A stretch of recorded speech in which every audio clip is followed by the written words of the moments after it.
Hey everyone, welcome back for another deep dive with us. So today we're tackling something pretty interesting. It's Nietzsche's concept of playfulness. And before you think we're just going to be talking about, playgrounds and games and stuff, let me assure you, this goes way deeper than that. We're working with some seriously in-depth explorations of this idea.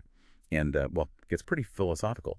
To put it simply, Nietzsche saw playfulness as like this pathway to freedom and creativity. He even went as far as to say Yeah, that it could help us totally reimagine the values we live by. absolutely. And it's fascinating how he takes something, something we usually just think of as like trivial or childish Yeah. play, and he elevates it into this powerful force, a force for personal transformation and even societal change. He really believed it was key to unlocking our authenticity and, breaking free from all those constraints, all those expectations that society kind of puts on us. Whoa, okay. I'm already feeling like one of those big aha moments coming on here. So to Yes. clarify, Nietzsche's basically arguing that playfulness isn't just about having fun, it's about true liberation. Exactly. He's really challenging that traditional philosophical emphasis on seriousness, Yeah. all about reason and rationality. And he's putting forward this idea that playfulness is like equally important, Mhm. maybe even more important if we want to tap into our full potential. This is really making me think about all those times when I felt that pressure, Mm-hmm. you know, the pressure to conform, to fit in, to Yeah. be serious all the time. I can't help but wonder what would it actually look like to just throw off all those expectations and embrace a more playful way of living. Well, to really grasp that, we have to dive into one of Nietzsche's most well-known ideas, the three metamorphoses of the spirit. He lays this out in Thus Spoke Zarathustra, where he describes the spirit transforming, first from a camel, Okay. weighed down by all its burdens and expectations, to a lion, which rebels against all of that, and then finally into a child. Okay, I'm seeing a progression here. But why a child? It seems kind of, well, a little immature for a philosopher like Nietzsche, would you say? Not at all. The child for Nietzsche symbolizes this state of pure creative potential. Think about it. Children, they approach the world with this amazing sense of wonder and possibility. They're not held back by, all those preconceived notions or rigid ways of thinking. They experiment, they imagine, they create. And that's the spirit Nietzsche wants us to reclaim. Oh, I see. So it's not about literally becoming childlike. It's more about rediscovering that innate capacity we all have. Yeah. For new beginnings, for seeing the world with fresh eyes. Exactly. And this leads us to another really important concept in Nietzsche's philosophy, the Übermensch, which translates to overman. Now, this is a complex idea, but in essence, the Übermensch is Nietzsche's ideal of the self-overcoming individual, someone who creates their own values and lives life completely on their own terms. And guess what? Playfulness is a defining characteristic of the Übermensch. Hold on. So the Übermensch isn't this stoic, super serious figure. They're actually playful. This is where my whole understanding of Nietzsche kind of gets flipped on its head. Yeah, it's a common misconception. The Übermensch embodies this joyful, creative energy, this willingness to experiment and dance with the chaos of life.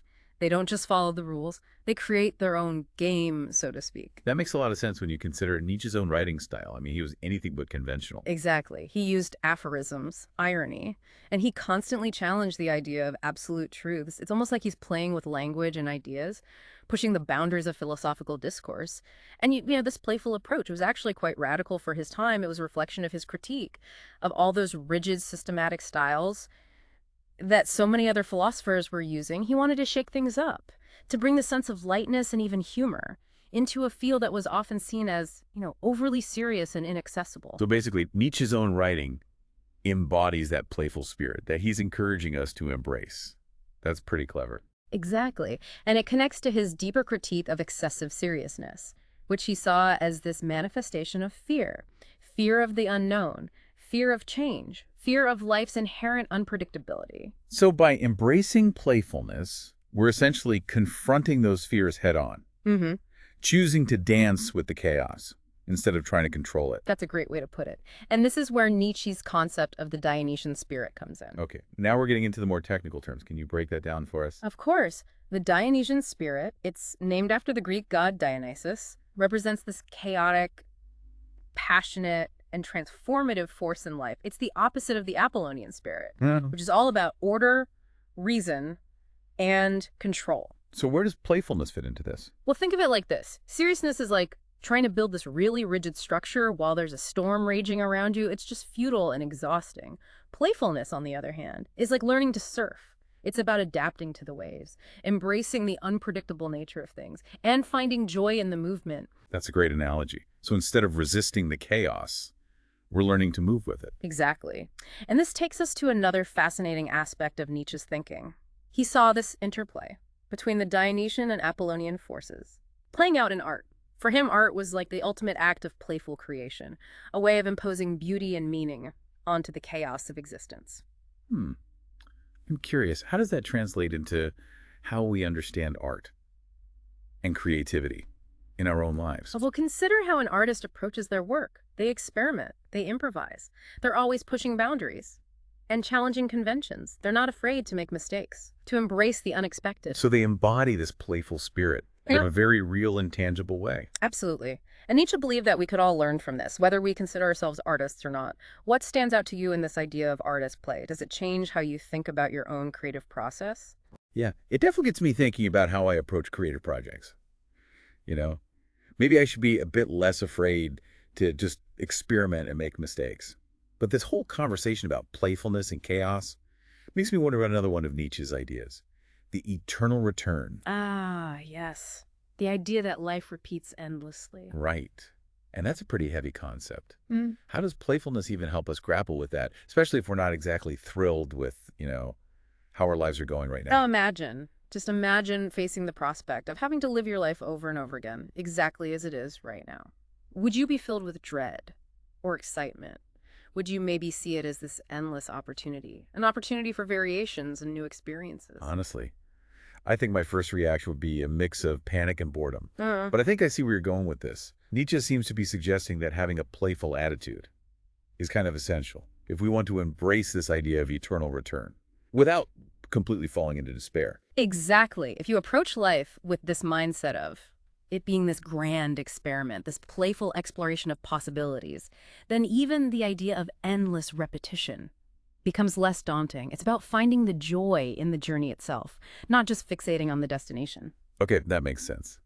But how do we actually do that? I mean, how do we as listeners bring more of this Nietzschean playfulness into our own lives? We're not all philosophers or artists living in this abstract world of ideas. Well, that's where it gets really practical. You see Nietzsche's ideas. They can be applied to literally any part of life, from our work to our relationships to how we approach our own personal growth. It's all about cultivating curiosity, adaptability, and a willingness to experiment even with our own values. So instead of clinging to these rigid beliefs we have, we should be more open to questioning them, exploring other perspectives. Yeah. That sounds a bit risky, though. It can be, but think of your values like guidelines, not these unbreakable rules set in stone. Allow yourself to kind of play with them. See where they lead you. This can be especially powerful in your work. Playfulness can really foster innovation and creativity, no matter what field you're in. So it's more about approaching challenges with a sense of curiosity and exploration, rather than fear and rigidity. Precisely. And that brings us to another important point. We really need to be careful not to misinterpret Nietzsche's idea of playfulness as just being frivolous or a rejection of responsibility. Right. It's not about being childish or irresponsible. There's a balance to this drop. Exactly. Playfulness for Nietzsche is about finding that joy and creativity within the struggle of life, not ignoring it or trying to avoid it. That makes me think about people who might use this idea of playfulness to justify reckless or harmful behavior. That's not what Nietzsche had in mind, right? Absolutely not. There's a very clear distinction between authentic playfulness and using it as this shield for immaturity or a lack of accountability. Nietzsche himself really emphasized the importance of discipline and self-overcoming. Playfulness complements those qualities. It doesn't replace them. So it's about finding that sweet spot, I guess, Yeah. between embracing a more lighthearted and experimental approach to life, but also acknowledging, the weight of our choices and actions. Well said. It's about holding these two seemingly contradictory ideas in tension, the seriousness of life and the joy of play. And that leads us to another potential misunderstanding of Nietzsche's philosophy. Some people might worry that this whole focus on playfulness, on creating your own meaning, could lead to nihilism, the belief that nothing really matters. Yeah, that's a valid concern. I mean, if we're all just making up our own rules as we go along, doesn't that imply that there's no inherent meaning or purpose to anything? That's a great question, and it's definitely a common critique of Nietzsche. But it's crucial to remember that his emphasis on playfulness isn't about saying that nothing has meaning. It's about rejecting these predetermined, externally imposed meanings and embracing the freedom and the responsibility to create our own. And it's that act of creation, that engagement with the world, that's where meaning emerges. So it's not about giving up on meaning altogether, but rather taking an active role in its construction. Exactly.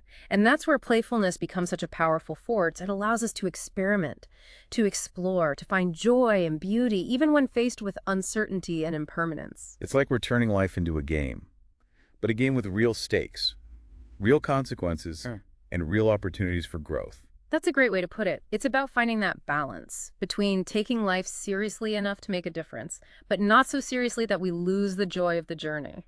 That's a challenge worth embracing, wouldn't you say? Absolutely it is. So as we wrap up our deep dive into Nietzsche's idea of playfulness, what's like one key takeaway that you would want to leave our listeners with, something they can really ponder? I think the most crucial thing to remember is that Nietzsche's idea of playfulness isn't about just amusement or escapism. It's not about, neglecting our responsibilities or detaching from the world. It's about being more engaged with life. Yeah. In a way that's authentic and meaningful. Exactly. It's all about freedom, creativity, and actively shaping your own reality, your values, your own meaning. So it's not just accepting the world as it is. It's more about playing with it, molding it, making it our own. Exactly. And that's what's so empowering about it. We go from being passive observers to active creators. And that's really the heart of Nietzsche's philosophy, isn't it? It's like this call to action, an invitation to embrace the fullness of life, the joys, the challenges, all those uncertainties. Absolutely. And I think that message is really powerful, especially in the world we live in today, which often feels chaotic and kind of overwhelming. Playfulness gives us this way to navigate all that complexity, but with a sense of joy, creativity, and even resilience. So for all our listeners out there, we've explored some pretty deep ideas today.